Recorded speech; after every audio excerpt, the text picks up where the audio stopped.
Alors la rencontre d'aujourd'hui qui tourne autour de l'intelligence artificielle et l'éducation est une rencontre fondamentale.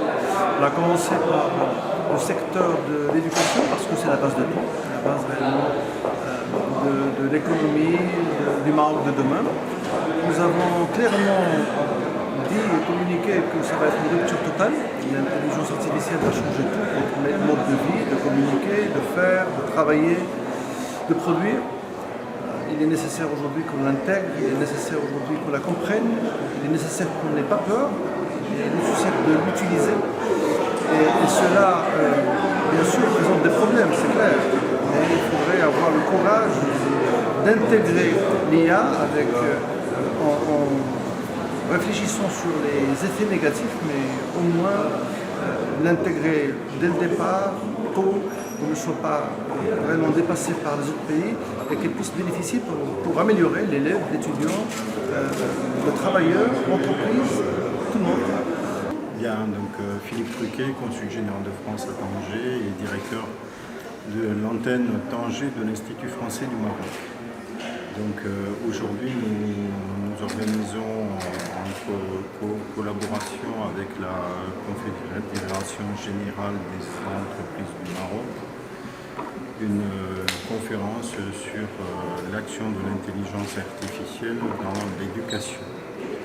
Cette journée, cette conférence rassemble un certain nombre d'intervenants et d'experts de différents secteurs de l'éducation. La commission de l'enseignement privé, elle a vu le jour en mars 2023. L'objectif de la commission, en fait, c'est d'accompagner les professionnels du secteur. C'est de défendre aussi les intérêts de l'ensemble des acteurs de l'enseignement privé. Elle comprend les écoles d'enseignement fondamental, secondaire et collégial.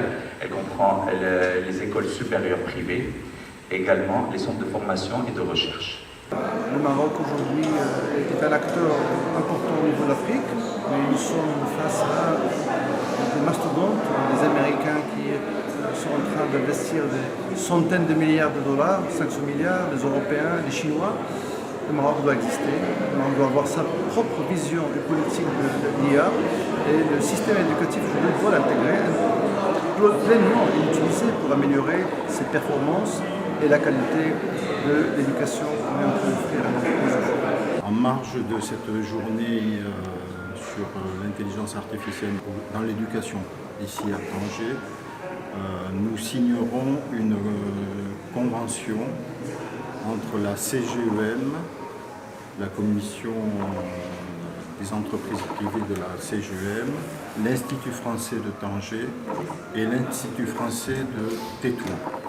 Cette convention tripartite vise à faire bénéficier aux élèves et des établissements privés ainsi qu'au personnel des établissements privés des facilités et de l'offre que offre l'Institut français du Maroc en termes de cours de français, en termes de formation de formateurs et dans toutes les activités que promeut l'Institut français ici à Tanger.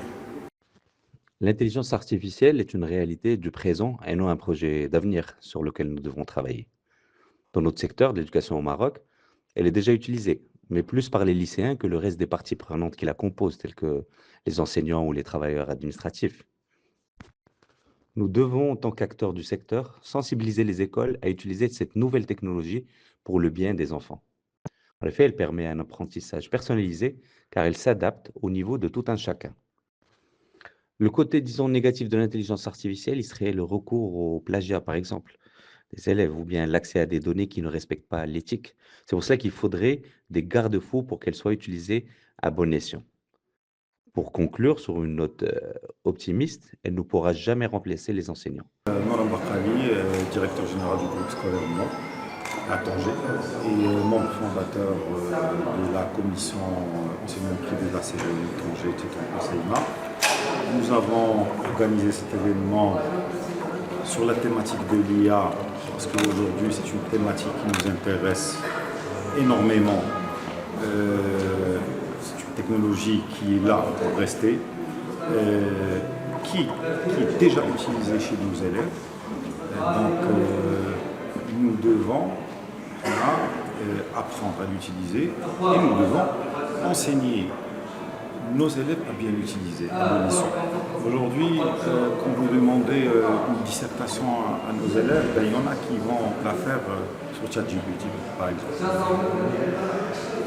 Donc nous, en tant que professionnels, nous devons utiliser cette technologie aussi pour apprendre à mieux gérer l'intelligence artificielle. Nous aussi, on doit mieux la gérer dans notre gestion quotidienne pour détecter les défaillances de nos élèves, pour détecter les manques, là où on peut appuyer, là où on peut, sur les zones où on doit travailler.